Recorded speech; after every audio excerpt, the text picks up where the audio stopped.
কিছুদিন আগে আমি মহাভারতের প্রত্যেকটি চরিত্রের উপর কি কি বই আছে সেগুলো সম্পর্কে বলছিলাম।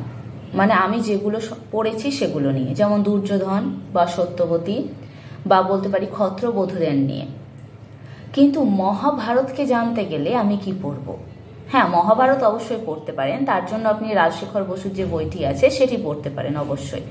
কিন্তু খুব সরলভাবে বুঝতে গেলে কোনটা পড়ব বা আমি কোনটা পড়েছি যেটা আমার মনে হয়েছে সবচেয়ে সরল, তা হলো গজেন্দ্র কুমার মিত্রের লেখা পাঞ্চজন্য। এটা নিয়ে কারোর হয়তো দ্বিমত থাকবে না যে এটি একটি মহাভারত সম্পর্কে লেখা মানে অন্যতম বই বলা যেতে পারে।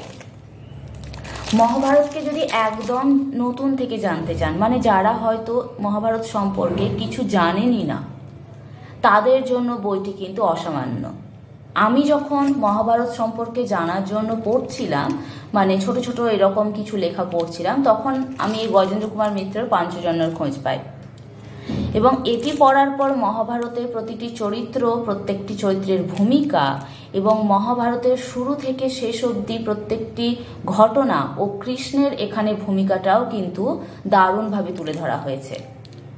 দারুণ বই, মানে এক কথায় যাকে বলবো মহাভারত জানতে গেলে যেটা না পড়লে চলবে না, এবং আপনার সংগ্রহে এটা কিন্তু অবশ্যই থাকা দরকার।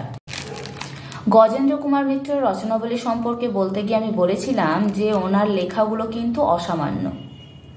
সত্যি বলতে আমি প্রথমে কিন্তু ওনার লেখা পাঞ্চজন্যটাই পড়েছিলাম, তখনও কিন্তু আমি রচনাবলী কিন্তু ধরিনি। রচনাবলী রিসেন্ট পড়তে শুরু করেছিলাম। আমি ভাবতে পারিনি উনি পৌরাণিক থেকে শুরু করে সামাজিক যে কোনো উপন্যাসই এত সুন্দরভাবে তুলে ধরেছেন, আমার কল্পনার বাইরে।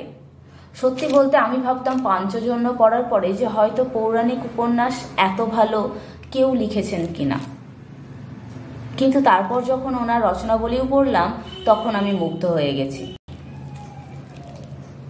তাই ওনার কোনো লেখাকে তুলনা করা যায় না, মানে কোনটি কম কোনটি বেশি আমি বলতে পারি না। তবে এটুকু বলতে পারি মহাভারতকে জানতে গেলে পাঞ্চজন্য অবশ্যই দরকার।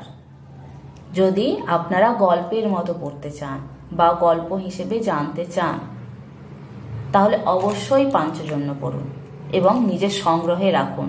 কারণ এটি একবার পড়ে যে আপনার মন ভরবে তা নয়, আপনার বারবার পড়তে ইচ্ছে করবে। এবং এখানে যে জিনিসগুলো তুলে ধরা হয়েছে আমার মনে হয় পুরো কম্প্যাক্ট একটা প্যাকেজ এটা, মানে আপনাকে আর অন্য কোথাও ঘাটাঘাটি করতে হবে না, একবার পড়ে দেখবেন অবশ্যই। পাঞ্চজন্য মিত্রঘোষ থেকে প্রকাশিত হয়। আমি বলবো যে এই সময় যেহেতু ছাড়বেলা চলছে, মানে এই জুলাই আগস্ট মাস নাগাদ বিভিন্ন প্রকাশনীতে ছাড় চলছে, তো একটু অপেক্ষা করুন, হতে পারে মিত্রঘোষও তাদের ছাড়ের যে অফার সেটা আর কি তারা দিতে পারে। আমি যখন কিনেছিলাম তখন কিন্তু 30% ছাড় চলছিল, তাই অনেকটা কমে পেয়েছিলাম।